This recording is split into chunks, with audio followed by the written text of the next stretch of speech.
The pleasure of Allah.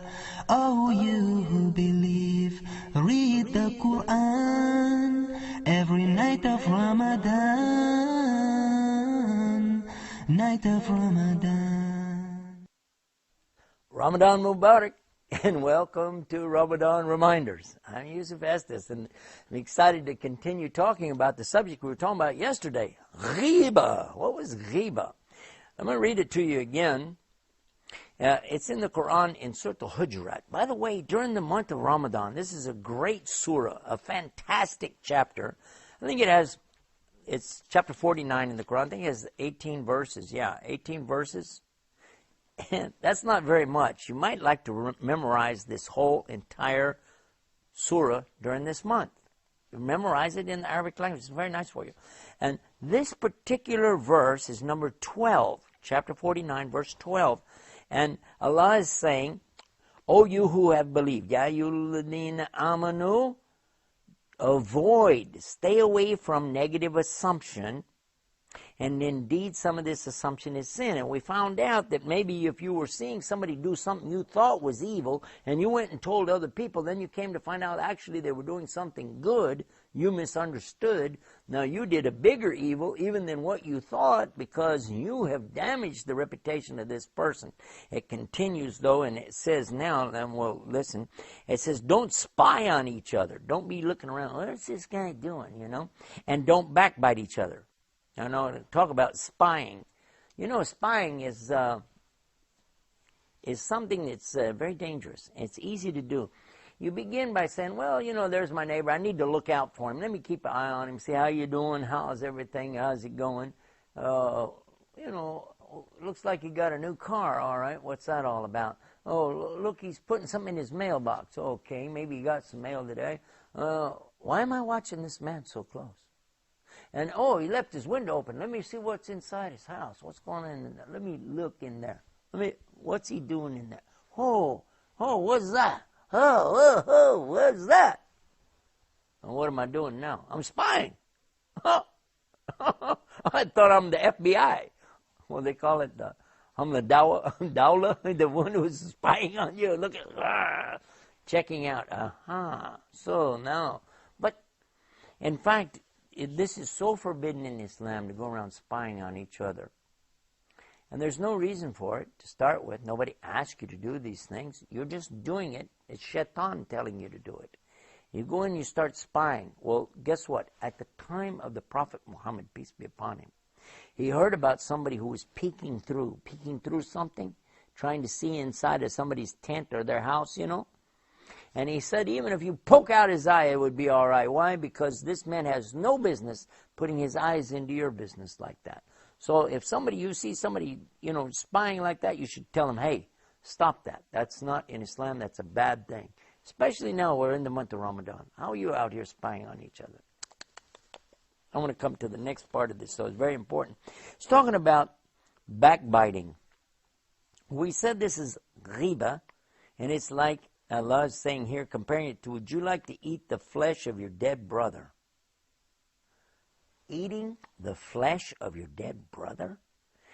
It's forbidden in Islam to eat the meat of the khanzir, the pork or something like that, the pig meat. You can't do that. And you can't eat the meat of certain other animals. Unless what? Unless you're dying and there's no other food to eat, and that's all there is, you could eat it. This counts for human flesh too.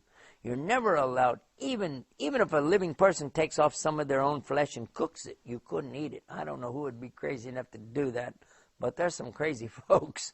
But you're not allowed to eat that as a Muslim. Unless what? Unless you're dying. This means that if a person was dead, and if there was no other food to eat, and if you were going to die, then it could be that a person could eat even from this dead person. But how would they like it? I would hate that. You would hate that. That's what Allah is saying. You would hate it. You would detest it. And in the same way, you should guard your lisan against saying anything about this man. Because as you're speaking about this man, he's not there. It's like you're biting his back. That's why we call it in English, it's called backbiting. And Allah is giving you that example. You would not like to eat his dead flesh. So in the same way, you should hate backbiting. There's another point that goes along with this too, and that is that whenever you're talking about somebody like this, you might say, well, even if he was here right now, I would have said the same thing, so it wouldn't be backbiting. But guess what? It would still be ghiba, backbiting, even if he was right in front of you. You say, well, there he is in front of you. Say it now. Well, I'll say it now. You're this and you're that and you're so and so and so. But he's in front of me. I'm not backbiting him. I'm front biting him. It's not funny. Because the Prophet Muhammad, peace be upon him, said that ghiba is something that your brother would not like said about him, whether he is there or whether he's not there. So even if he's there and you say it, it's still a ghiba if it's something that hurts his feelings or he doesn't like it. And by the way, it's anything that he doesn't want said about him. You mustn't say it. You mustn't do it.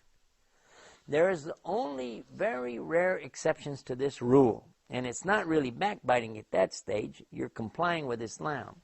If you know, for instance, that there is a man and he's very, very stingy with his money.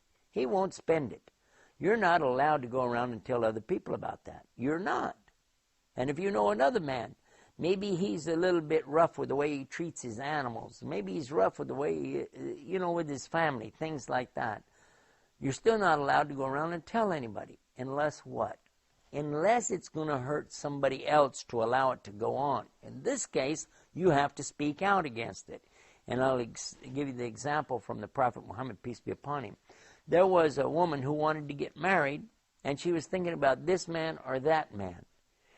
And then the Prophet Muhammad, peace be upon him, said, not this man, because he's very rough on his family, the way he treats them, physically. Very tough. Don't go with this man. And also don't marry this man, because he's very, very stingy. He won't spend on you. You'll be in a horrible shape. Rather, how about this man over here, who is very kind to his family, very generous with his family, and this is somebody who would be a better husband for you. And she married him and had a very good life with that man. So this would be an exception. There are other exceptions as well, such as if you know that if somebody wants to do business with somebody and you know that the guy's a crook or a cheater, then you must tell him, don't do business with this guy. If somebody come to you and ask you about somebody, how about this guy or that guy, say, well, I've had a bad experience, so I don't recommend him. Or I know something that maybe you shouldn't do it. But you don't go into details and tell the whole story. And that's just a good reminder from us from the Quran. And by the way, the Quran is also called the reminder. It's adhkar. It's something for us to use to remember Allah and to keep this in mind.